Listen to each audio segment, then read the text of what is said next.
বরফে ঢাকা পাহাড়ের বুকে ছোট্ট একটি গ্রাম। রয়েছে হাতে গোনা কয়েকটি কাঠের বাড়ি, আর শুধুই পাখির কুহুকুজন।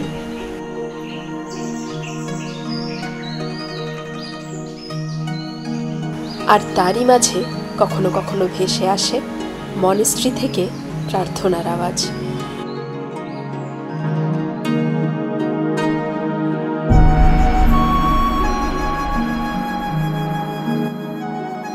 শুধু তাই নয়, এই ঘন সবুজের মধ্যে অবস্থান করছে আয়নার মতো স্বচ্ছ এক টুকরো ঝিল, যা বাড়িয়ে তুলেছে এখানকার প্রাকৃতিক শোভা আরো শতগুণ।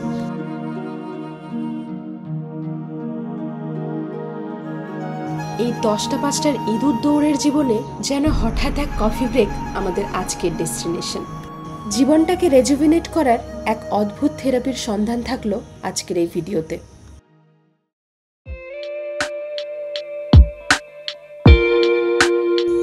এই উইকেন্ড ট্রিপগুলিতে সাধারণত আমরা জেনারেল টিকিট কেটেই ট্রেনে সফর করি, তবে এবার বন্ধুরা সাথে থাকায় আগের থেকেই ট্রেনের টিকিট কাটি। কিন্তু সেই টিকিটও ওয়েটিং লিস্ট হওয়ার দরুন ট্রেনে উঠে প্রায় মাটিতে বসেই রওনা দিতে হয় আমাদের এনজেপির উদ্দেশ্যে।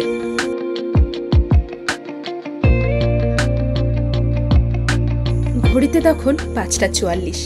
ট্রেন পৌঁছলো এনজেপি স্টেশন।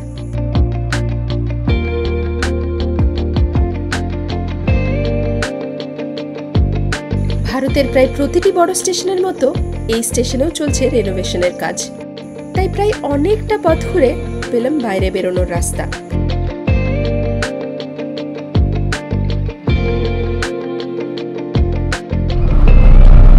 আবার শুরু হয়ে গেল সেই পাহাড়ের দিকে যাত্রা।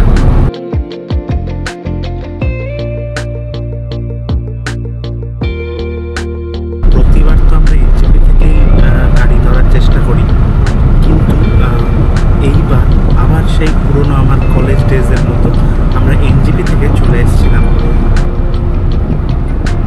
তেনজিং নরগে বাস স্ট্যান্ড, মানে শিলিগুড়ি জাংশন।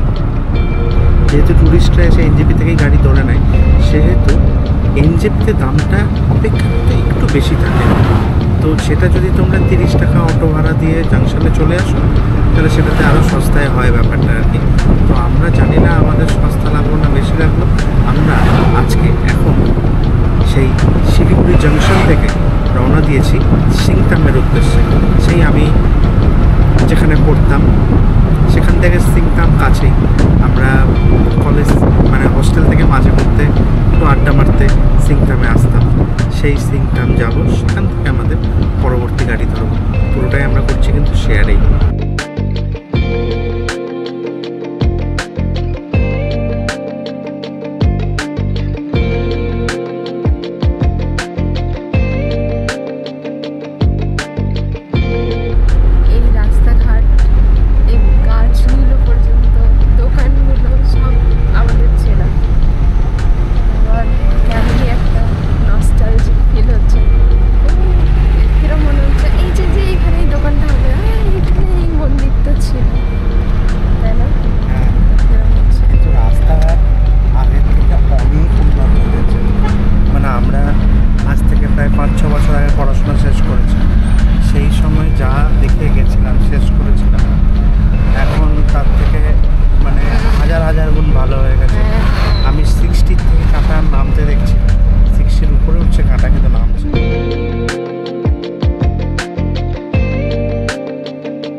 পশ্চিমবঙ্গেই ছিলাম, এই যে দেখলেন।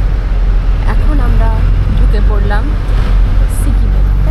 পশ্চিমবঙ্গের গণ্ডি ছাড়িয়ে পৌঁছে গেছি আমরা সিকিমে।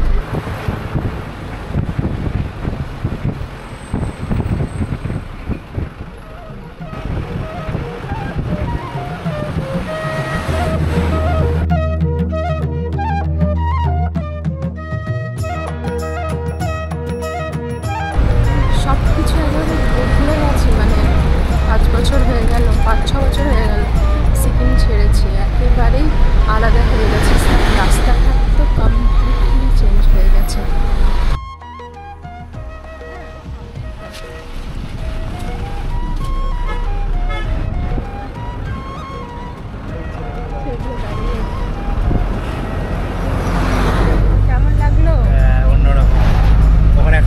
ছেলে দাঁড়িয়ে আছে, তার পিছনে বিফারের ছেলেগুলো দাঁড়িয়ে আছে। মানে পুরো আমার মধ্যে মুখটা ছোট্ট একটা ছেলে, আমি পুরো আমাকে দেখতে পেলাম।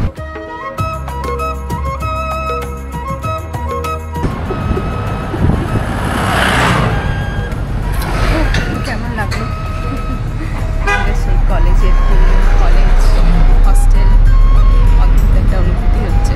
দূর থেকে দেখতে হচ্ছে এখন, যেখানে সারাটা দিন কাটিয়েছি একটা সময়, এখন শুধু দূর থেকে দেখা। কেমন পুরো সময় কেটে যায়, আমি সবাই বড় হয়ে গেছি।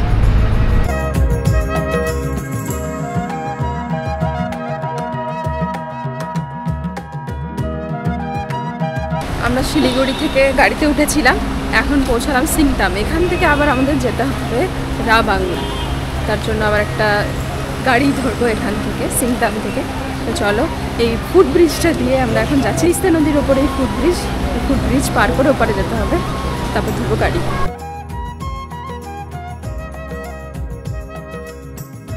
আমরা সিংতাম বাজারে দাঁড়িয়ে আছি এখন।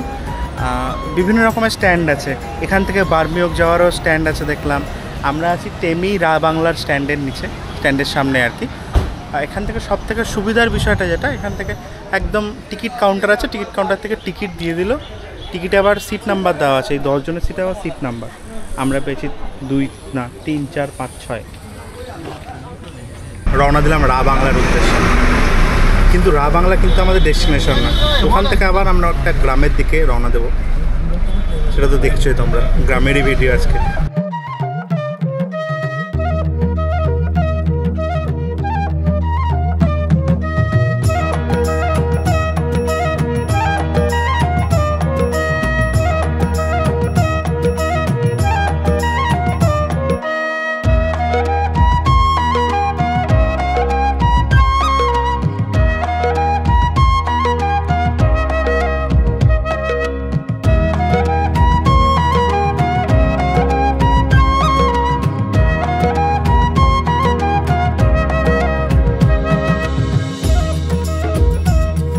গাড়ি চেঞ্জ করতে করতে আমরা আলটিমেটলি এবার বারফুংয়ে যাওয়ার গাড়িতে উঠেই পড়েছি। প্রথমে আমাদের লাগলো 150 টাকা জাংশনে আসতে, তারপরে সেখান থেকে 1600 টাকা, মানে পার হেড 400 টাকা করে এলাম আমরা সিংতাম। আবার সেখান থেকে আবার পার হেড 180, মানে টোটাল 720 টাকা দিয়ে আমরা ধরেছিলাম রা বাংলার গাড়ি। এবার রা বাংলায় গাড়ি থেকে নেমেই পেয়ে গেলাম এই ছোট্ট গাড়িটা। এই ছোটো গাড়িতে করে আমরা এবার নেমেই যাচ্ছি, একদম জঙ্গলের ভেতরে ঢুকে গেছি, যেখানে কোনো জনমানব নেই আর কি, এরকম একটা অবস্থা। তো দেখা যাক কেমন লাগে। আশা করছি যেমন রাস্তাঘাট দেখতে পাচ্ছি আর কি সামনে, ব্যাপারটা খুব মনোরমই হতে চলেছে আশা করছি।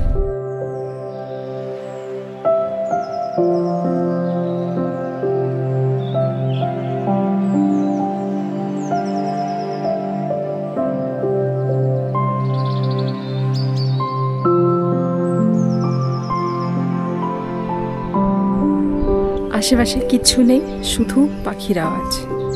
ওই দূরে দেখা যাচ্ছে একটা গুম্ফা, আর কিছু নেই, শুধু গাছপালা, মাঝখানে একটা ছোট্ট হোমস্টে।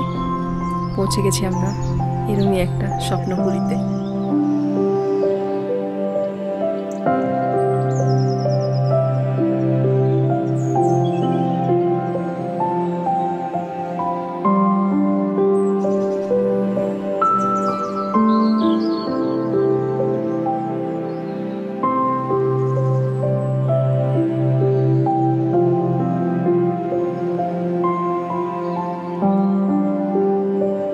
বৃষ্টি শুরু হয়ে গেছে, আমরা আসা মাত্রই ঝিরিঝিরি বৃষ্টি পড়ছে, হয়তো থেমে যাবে একটু পরে, কিন্তু এখন পড়ছে।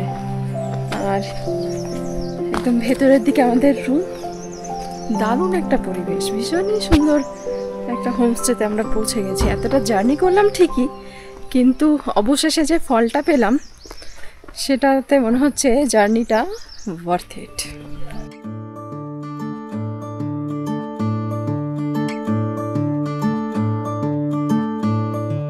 বাহ, রুমটা বেশ খোলামেলা, সাথে ভীষণ নিট অ্যান্ড ক্লিনও বটে। প্রতিটি রুমের সাথেই রয়েছে একটি অ্যাটাচড ব্যালকনি, আর ব্যালকনি থেকে পাওয়া যাচ্ছে এরকম একটা ভিউ।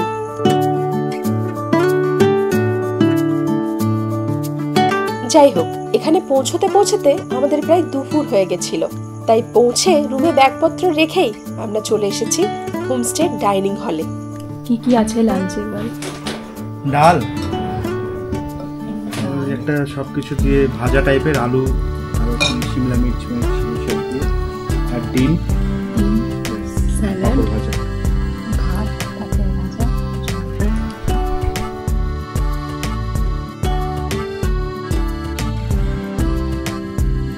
লাঞ্চ সেরে আমরা যে যার মতো লিজার টাইমই কাটাচ্ছিলাম। হঠাৎ দূর থেকে ভেসে আসতে শুনলাম হোমস্টের সামনের সেই মনেস্ট্রি থেকে প্রার্থনার আওয়াজ।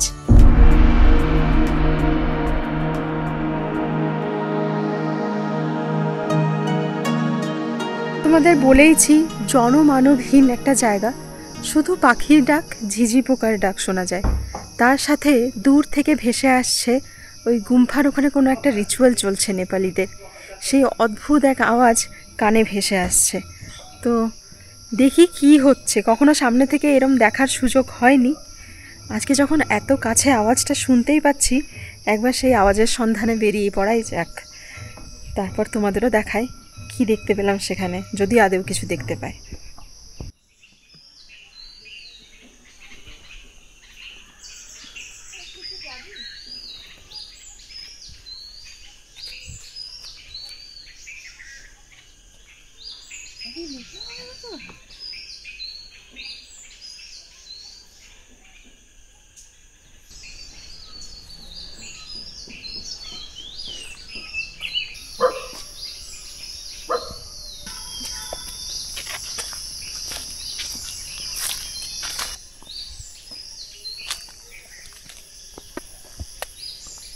সিকিমে এরম সচরাচর চা বাগান দেখা যায় না, যতটা দার্জিলিংয়ের দিকে দেখা যায়, তাও আবার এত ইন্টেরিয়ারে।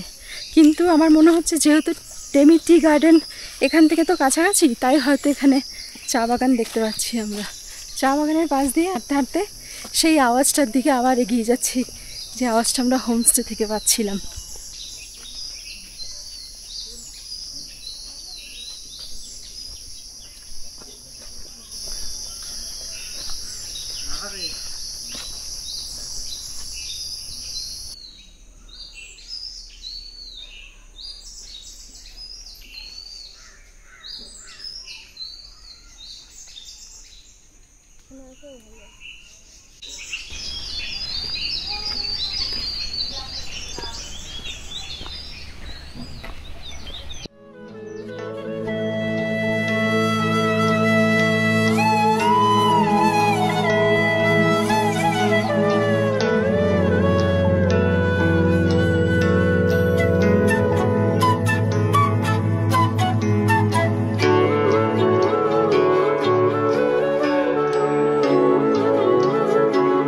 মায়াবী পরিবেশ হয়তো একেই বলে। সুন্দর ঠান্ডা একটা হাওয়া, চারিদিকে পাখির আওয়াজ, আর সাথে এই গুম্ফা এবং মনেস্ট্রি। তোমার মন খারাপের ঠিকানা অবশ্যই হতে পারে এই বারফুং। এর এত সুন্দর প্রাকৃতিক সৌন্দর্য মানে তোমার সব মন খারাপ ভুলিয়ে দেবে। এতই অসাধারণ এবং শান্তির একটা জায়গা।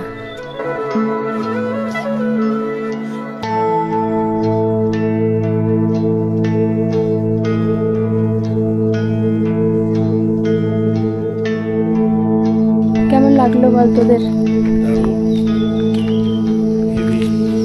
তোর কেমন লাগলো? শান্ত ভাব, এই যে শান্ত, এই নিরিবিলি পরিবেশ, এটাই এখানকার মানে পাওনা। এইটাকে উপভোগ করতেই এসেছি আর কি। এই বারফুংয়ে মোট 7টা লেক ছিল, আর লেকের জলগুলো সম্ভবত একদম প্রকৃতির মধ্যে, তাই কাচের মতো স্বচ্ছ ছিল, আয়নার মতো মুখ দেখা যেত। তাই জন্য এই লেকগুলিকে মিরর লেক বলা হতো। সেই 7টার মধ্যে একটা লেকই বেঁচে আছে। তো সেই লেকের সামনে চলে এসেছি। লেকটার নাম 7 মিরর লেক।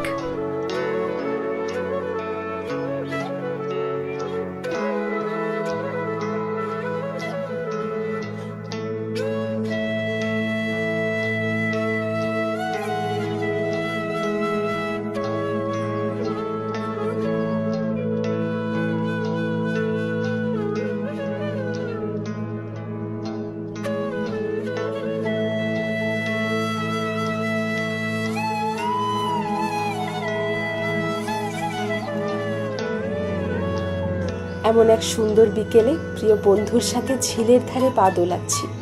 পরমাত্মার কাছে এর থেকে বেশি আর কি চাইতে পারি বলো তো?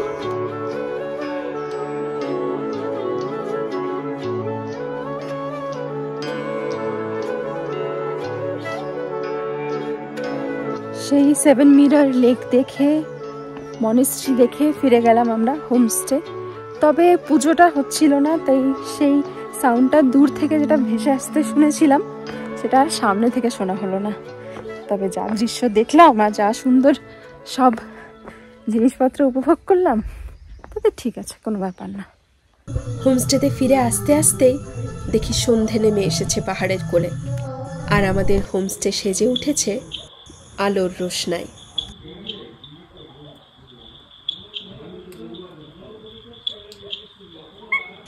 কিছুক্ষণ নিজেদের মতো করে এই নিস্তব্ধ পরিবেশটাকে উপভোগ করে রওনা দিলাম হোমস্টের কিচেনের দিকে।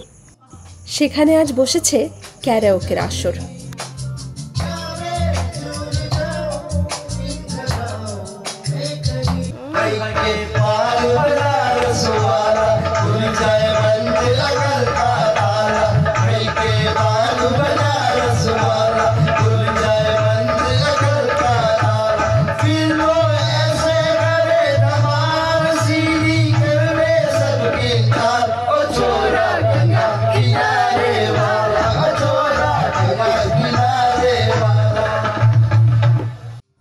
একদিকে বসেছে গানের আসর আর অন্যদিকে চলছে গেস্টদের জন্য ডিনারের প্রিপারেশন।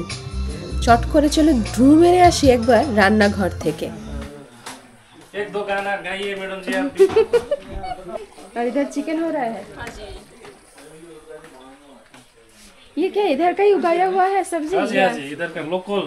নেপালিদের পরিচ্ছন্নতা সত্যিই উল্লেখযোগ্য, তাই তাদের হাতের খাওয়ার মজাই অন্যরকম। কি আছে ওখানে? আবার সেই ভাজা দিয়েছে। ভাজা করলো তো, এটা পুরো ঠান্ডা হয়ে গেল তো। ভিডিও চিকেন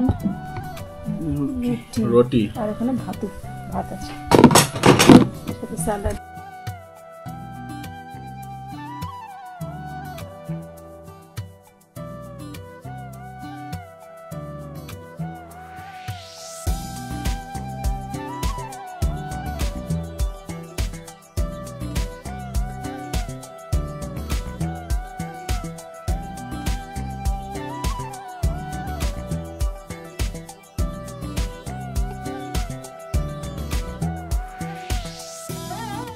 আজকের জন্য গুড নাইট। কালকে সকালে আবার দেখা হবে।